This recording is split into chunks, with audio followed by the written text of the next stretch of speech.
English का portion शुरू करते हैं। इंग्लिश में पहला सवाल है, he was tired comma so he went to bed early. वो थका हुआ था इसलिए वो जल्दी सोने के लिए चला गया, बिस्तर पर चला गया। तो हमने सेंटेंस में क्या डिफाइन करना है, आइडेंटिफाई कंजंक्शन, के इस जुमले में कंजंक्शन कौन सा है। हमारे पास अवेलेबल ऑप्शंस हैं ही, अर्ली, सो, वेंट। तो हम देखते हैं कि ही तो प्रोनाउन है जो आमतौर पर सब्जेक्ट के तौर पर आता है, जो आमतौर पर मेल नाउन्स की रिप्लेसमेंट के तौर पर आता है। अब अर्ली है, अर्ली कभी कभी एडजेक्टिव के तौर पर इस्तेमाल होता है, कभी कभी ये एडवर्ब के तौर पर भी इस्तेमाल होता है। तीसरा है सो और चौथा है वेंट जो गो की दूसरी फॉर्म है यानी गया। तो हम देख रहे हैं कि यहाँ पर एक सो यानी तीसरा ऑप्शन एक ऐसा लफ्ज़ है कि जो कंजंक्शन के तौर पर इस्तेमाल हो रहा है। कंजंक्शन की क्या तारीफ़ है कि जो दो सेंटेंसेस को या दो क्लासेस को आपस में मिलाए या दो नाउन्स को भी बाज़ औक़ात मिलाता है। तो यहाँ पर ही वॉज टायर्ड ये एक सेंटेंस है, he went to bed early ये दूसरा है। तो इन दोनों को मिला रहा है सो, इसलिए इस जुमले में कंजंक्शन है सो। अगले एमसीक्यूज़ की तरफ आते हैं। Always homework does his he, ये जगल्ड वर्ड्स लिखे हुए हैं, उनकी तरतीब उलट है, मुख्तलिफ है। Rearrange the words to make a sentence, इनको हमने ऐसी अरेंजमेंट में करनी है कि एक प्रॉपर मीनिंगफुल सेंटेंस बन जाए। हमारे पास अवेलेबल ऑप्शंस हैं, his homework always he does. अब हम देखते हैं कि यहाँ जो डज है वो वर्ब आखिर में आ रहा है, ही से पहले ऑलवेज लग रहा है, तो इसका कोई ख़ास सेंस नहीं बन रहा। Always does he his homework, इसका तो बिल्कुल ही सेंस नहीं बन रहा। Does always he his homework, ये भी सेंसलेस सेंटेंस है। ही ऑलवेज डज हिज होमवर्क, वो हमेशा अपना काम करता है, ये पूरा प्रॉपर मीनिंगफुल सेंटेंस है। तो इसलिए हमारा ऑप्शन होगा D, he always does his homework. ये सेंटेंस है जिसमें देखें पूरा जो है वो पैटर्न सेंटेंस का फॉलो किया गया है। ये सब्जेक्ट है, ये एडवर्ब है, ये मैन वर्ब है, हिज होमवर्क ये ऑब्जेक्ट है या प्रेडिकेट है। अगले सेंटेंस में आते हैं, she dash finish the work by tomorrow. She वो फिनिश मुकम्मल करेगी द वर्क काम बाय टुमारो कल तक। अब ये टुमारो हमें बता रहा है कि इस फिनिश का मतलब हमने करना है कि वो आइंदा आने वाले कल तक वो काम ख़त्म करेगी।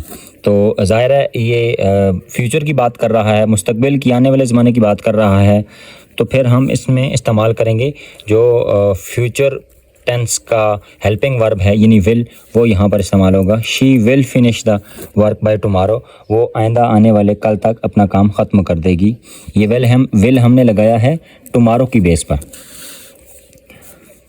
अगला हमारे पास एमसीक्यूज़ है, find the silent letter in receipt. ये आमतौर पर कुछ लोग इसको रिसेप्ट पढ़ लेते हैं, लेकिन दुरुस्त इसकी प्रोनाउंसिएशन है रिसीट, RECEIPT। इसमें P साइलेंट होता है। तो यही पूछा गया है कि इसमें साइलेंट कौन सा लफ्ज़ है, ये है हमारे पास P। अच्छा, ये कोई फार्मूला नहीं है कि हर T से पहले आने वाला P साइलेंट होगा, इसका कोई ख़ास फार्मूला नहीं है।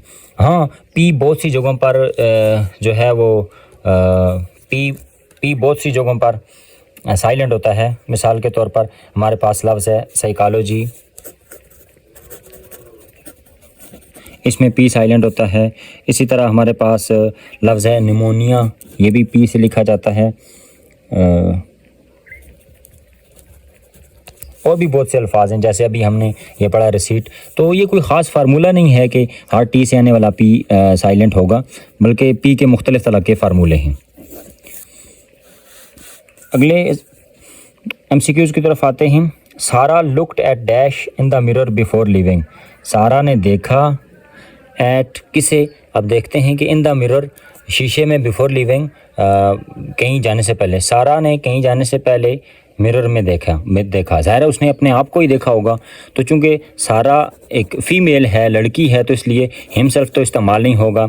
हिमसेल्फ इस्तेमाल होता है मेल के लिए, मर्दों के लिए। अच्छा, देम सेल्फ प्लूरल के लिए इस्तेमाल होता है।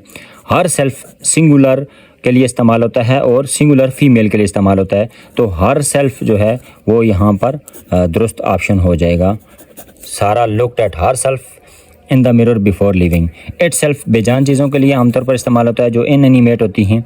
अच्छा, ये जो सेल्फ वाले प्रोनाउंस होते हैं इनको हम रिफ्लेक्सिव प्रोनाउन कहते हैं। हमारे पास अगला एमसीक्यूज है, in which sentence is the comma correctly placed. किस सेंटेंस में कामा दुरुस्त अंदाज में दुरुस्त जगह पर प्लेस किया गया है। We went to the park, हम पार्क गए, एंड प्लेड सॉसर, और हमने फुटबॉल खेला।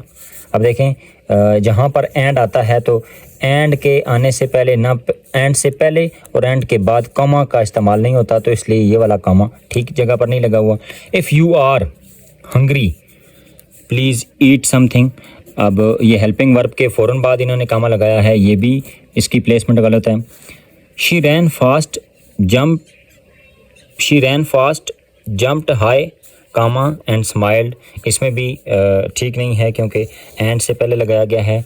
आफ्टर डिनर, खाना खाने के बाद, रात का खाना खाने के बाद, वी वॉच्ड अ मूवी, हमने एक फ़िल्म देखी, ये दुरुस्त कामा का इस्तेमाल किया गया है, तो ऑप्शन डी इज़ करेक्ट। अगला सेंटेंस है, which sentence usage a comparative degree correctly. Comparative degree in चार ऑप्शंस में से, चार सेंटेंसेस में से किस में दुरुस्त इस्तेमाल हुई है।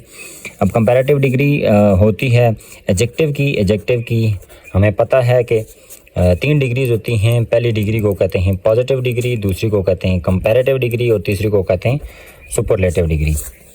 तो हम देख लेते हैं कि कंपैरेटिव डिग्री किस में सही इस्तेमाल हुई है। She is taller than her sister, वो अपनी बहन से ज़्यादा लंबी है, उसका कद ज़्यादा लंबा है। शी इज़ मोर टाल, टाल के साथ मोर लगता ही नहीं है, बल्कि टाल की सेकंड जो डिग्री होती है वो टालर होती है। He is most taller, most हमेशा सुपरलेटिव डिग्री के साथ लगता है, तो ये टालर कंपैरेटिव डिग्री है, तो इसलिए ये भी गलत है, ऊपर वाला भी गलत हो गया। शी इज़ टाल देन हर सिस्टर, जब हम दो या दो से ज़्यादा चीज़ों का कंपैरिजन कर रहे होते हैं तो फिर देन से पहले हमेशा सेकंड डिग्री लगती है, यानी कंपैरेटिव डिग्री लगती है, यहाँ पर टाल लगा हुआ था, ये भी गलत है। तो इस तरह जो हमारा पहला ऑप्शन है, she is taller than her sister, वो अपनी बहन से कद में लंबी है, ये दुरुस्त ऑप्शन है। हमारे पास अगला एमसीक्यूज है, which sentence is the best example of topic sentence. मंदरजा झैल में से कौन सा टॉपिक सेंटेंस है। अब टॉपिक सेंटेंस होता क्या है, एक होता है टॉपिक सेंटेंस और दूसरे होते हैं सपोर्टिंग सेंटेंसेस।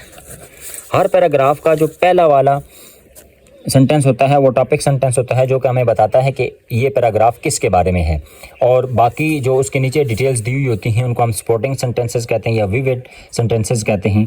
तो हम देख लेते हैं, dogs bark loudly when they see strangers, कुत्ते जब अजनबियों को देखते हैं तो बहुत ऊंची आवाज़ से भौंकते हैं। Dogs are loyal and helpful animals, कुत्ते वफादार और मददगार जानवर होते हैं। I saw a dog chasing a cat yesterday, मैंने गुज़िश्ता कल एक कुत्ते को बिल्ली का पीछा करते हुए देखा। And some dogs have long fur, कुछ कुत्तों के ऊपर लंबे लंबे बाल होते हैं। एंड सम हैव शॉर्ट, और कुछ के मुख्तसर। तो अब हम देख रहे हैं कि ये जो दूसरा वाला सेंटेंस है, जो दूसरा ऑप्शन है, dogs are loyal and helpful animal, के कुत्ते वफादार और मददगार जानवर होते हैं, ये टॉपिक सेंटेंस है, और बाकी सारे जो हैं वो इसी को सपोर्ट कर रहे हैं। यानी ये सारे के सारे कुत्ते के ऊपर जो लिखा गया मजमून है, कुत्ते के ऊपर लिखा गया पैराग्राफ है, ये उसको बाकी सारे डिफ़ाइन कर रहे हैं, एक्सप्लेन कर रहे हैं। तो ऑप्शन बी यानी dogs are loyal and helpful animal, ये दुरुस्त ऑप्शन है। हमारे पास एक और एमसीक्यूज है, a dash of Lions road in the jungle, के शेरों का जो जत्था है, शेरों का जो ग्रुप है, वो जंगल में वो दौड़ा। तो अब ज़ाहिर है ये सारे हमारे पास जो ऑप्शन नीचे दिए हुए हैं, पैक, स्कूल, प्राइड, फ्लॉक, ये सारे के सारे कलेक्टिव नाउन्स हैं, यानी ये पूरे के पूरे किसी जमात को शो कर रहे हैं। तो अब इनको ब्रेक डाउन करके देख लेते हैं कि पैक क्या होता है। पैक दरअसल होता है ग्रुप ऑफ वुल्व्स या ग्रुप ऑफ डॉग्स, इनको हम पैक कहते हैं। तो ज़ाहिर है ये शेर की बात हो रही है, तो इसलिए ये तो ठीक नहीं है। स्कूल क्या होता है कि ग्रुप ऑफ जो फ़िश होता है, पानी में रहने वाली मछलियाँ, उनके ग्रुप को स्कूल कहते हैं। तो यहाँ चूँकि मछलियों की बात नहीं हो रही, इसलिए ये भी गलत है। और चौथा हमारे पास है फ्लॉक।